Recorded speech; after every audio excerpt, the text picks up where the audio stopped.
എനിക്ക് എനിക്ക് ചെറുപ്പം മുതലേ സിനിമയോട് ഭയങ്കരമായിട്ട് ഇഷ്ടമുണ്ട്.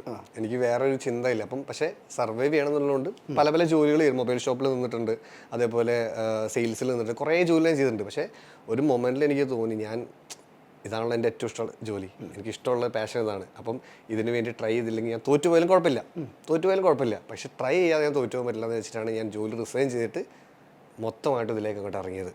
അപ്പോൾ അതിലാകെ എനിക്കറിയില്ല, എനിക്ക് എങ്ങനെയെങ്കിലും നടനാവണം എന്നുള്ളത് മാത്രം എൻ്റെ മൈലുണ്ടായിരുന്നു. ഇപ്പൊ ജോലി റിസൈൻ ചെയ്ത കാര്യം പറഞ്ഞപ്പം പോലും സ്ഥിരം ഒരു വരുമാനമായിട്ട് കിട്ടിക്കൊണ്ടിരിക്കുന്നതാണ് ജോലി. ഇത് പെട്ടെന്ന് ഒരു സുപ്രഭാതത്തിൽ ഇറങ്ങുമ്പോൾ നമ്മുടെ മുന്നിൽ രണ്ട് ചിന്തയുണ്ട്. ഒന്നീ രക്ഷപ്പെടാം, അല്ലെങ്കിൽ തിരിച്ച് മടങ്ങിപ്പോയ ഒരു 1.5 പോക്കായിരിക്കും. രക്ഷപ്പെട്ടാൽ മുന്നോട്ട് പോകും. അവിടെ എല്ലാം എന്നെ മുന്നോട്ട് നയിക്കാൻ കാണിച്ചൊരു പ്രചോദനം എന്താണ്? സിനിമ തന്നെ. അതായത് ഞാൻ വിഷമം വരുമ്പം അല്ലെങ്കിൽ എല്ലാ സമയത്തും തിയേറ്ററിൽ പോയിട്ട് നിൽക്കും. അപ്പോൾ എനിക്ക് തിയേറ്ററിൽ പോയിട്ട് സിനിമ കാണുമ്പോൾ എനിക്കിങ്ങനെ ഓക്കെ, അടിപൊളി, കൂൾ. സിനിമയാണ് തന്നെ ആ ഒരു പ്രചോദനം.